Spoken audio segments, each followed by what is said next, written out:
అందరికీ నమస్తే. ఓం శ్రీ పరమాత్మనే నమః.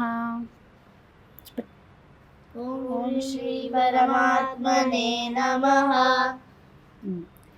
ఇవాళ మనము భగవద్గీత స్టార్ట్ చేద్దాం, నేర్చుకుందాం. భగవద్గీత అంటే శ్రీకృష్ణార్జునుల సంవాదం, అంటే వాళ్ళిద్దరూ మాట్లాడుకున్న విషయాలు. ఇప్పుడు నువ్వు నేను మాట్లాడుకుంటే అది భగవద్గీత అవుతుందా? అవ్వదు. అదే కృష్ణ పరమాత్మ అర్జునుడు మాట్లాడుకుంటే ఒక మహాగ్రంథం అయ్యింది, భగవద్గీత అయ్యింది. ఓకే, అయితే ఫస్ట్ ఎక్కడి నుంచి భగవద్గీత స్టార్ట్ అయ్యింది చిన్న ఇంట్రడక్షన్తో మనం చెప్పుకుందాం. ఓకే, ఇప్పుడు మహాభారతం తెలుసు కదా. మహాభారతంలో ఆఖరణ యుద్ధం సీన్ ఉంటుంది. పాండవులకి కౌరవులకి మధ్య ధర్మ యుద్ధం వస్తుంది. ఇప్పుడు ఈ పాండవులు కౌరవులు అంతా ఎవరు? రిలేటివ్సే కదా అందరూ, అవునా? పాండవులకి పెదనాన్న పిల్లలందరూ కౌరవులు. సో వాళ్ళకి వీళ్ళకి మధ్య యుద్ధం వచ్చింది. సో ఇప్పుడు అర్జునుడికి వీళ్ళంతా ఏమవుతారు? కౌరవులంతా బ్రదర్స్, అన్నలు అవుతారు. ఇంకా వాళ్ళ దగ్గర ఉండే మొత్తం వాళ్ళ తండ్రులు, తాతలు, తర్వాత గురువులు, వీళ్ళందరూ కౌరవుల దగ్గర ఉన్నారు. సో ఇప్పుడు యుద్ధం అంటే ఏంటి? అర్జునుడు దుర్యోధనుడు యుద్ధం చేస్తున్నారంటే వీళ్ళ సైన్యం వెళ్ళి వాళ్ళ సైన్యంతో యుద్ధం చేయాలి. అంటే ఆఖరికి ఎవరిలో ఒకళ్ళే మిగులుతారు. అది వాళ్ళైనా గెలవచ్చు, వీళ్ళైనా గెలవచ్చు. యుద్ధం తర్వాత గెలిచారు అంటే ఓడిపోయిన వాళ్ళంతా చచ్చిపోయినట్టే కదా. సో ఇప్పుడు అర్జునుడికి ఏమైంది? విషాదం, అంటే బాధ కలుగుతుంది. అయ్యో, నేను ఇప్పుడు మా అన్నలను, మా బాబాయిలను, పిన్నులను, లేకపోతే మా తాతలను, తండ్రులను, వీళ్ళందరినీ చంపాలా? వీళ్ళందరినీ చంపి నేను మూట కట్టుకునేదేంటి? నాకేం వస్తుంది? ఈ రాజ్యం నాకు అక్కర్లేదు అని చెప్పి చాలా బాధపడిపోతాడు అనమాట. నేను అసలు యుద్ధం చేయను అని అది బాణాలన్నీ కింద పడేసి నేను యుద్ధం చేయను అన్నప్పుడు కృష్ణ పరమాత్మ అర్జునుడికి కర్తవ్య బోధ చేస్తాడు. అర్థమైందా?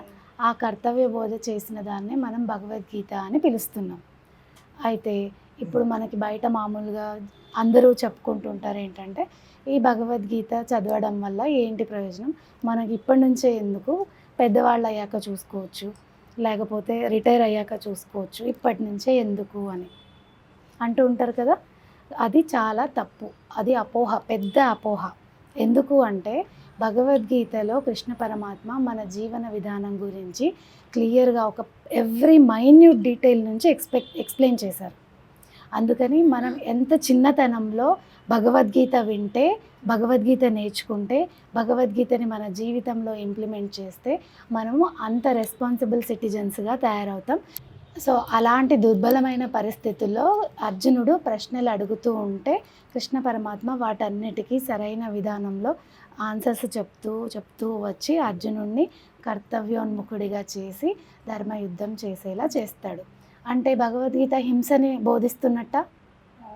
హింసని బోధించట్లేదు, కర్తవ్యాన్ని మాత్రమే బోధిస్తుంది. అంటే నీ క్షాత్ర ధర్మాన్ని అనుసరించి నువ్వు ఏం చేయాలో చెప్తుంది.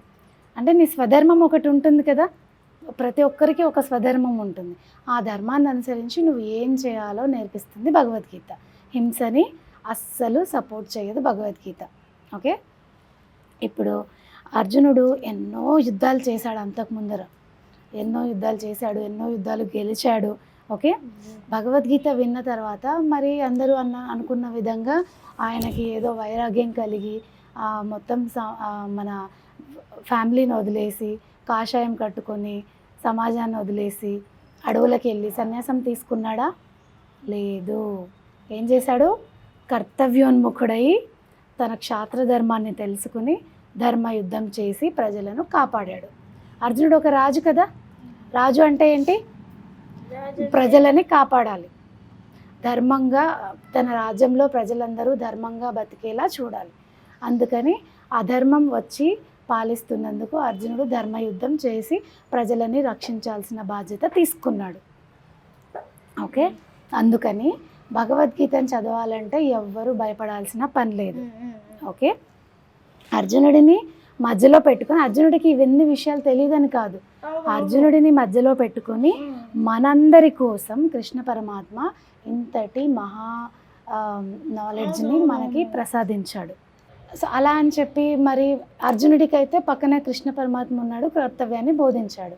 కానీ మనందరికీ మనకి ఏ సమస్య వచ్చినా ప్రతిసారి భగవంతుడు వస్తాడా?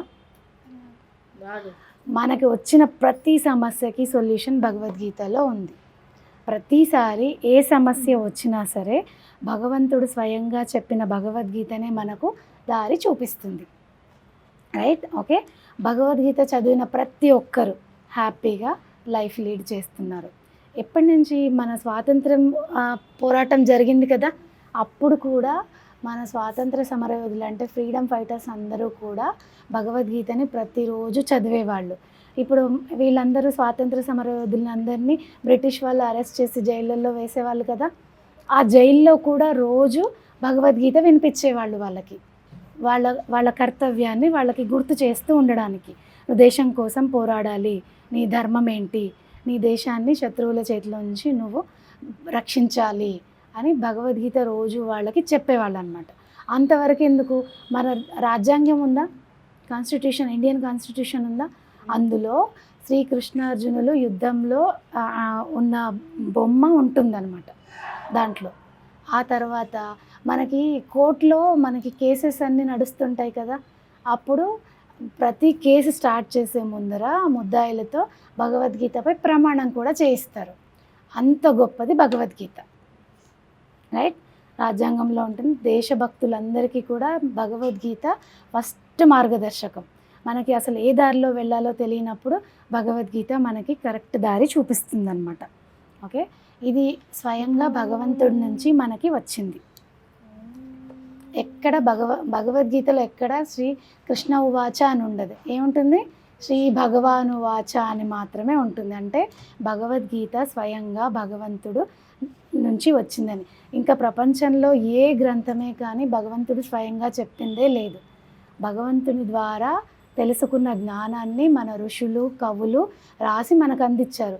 కానీ ఒకే ఒక భగవద్గీత మాత్రం భగవంతుడు మనకి స్వయంగా అందించారనమాట.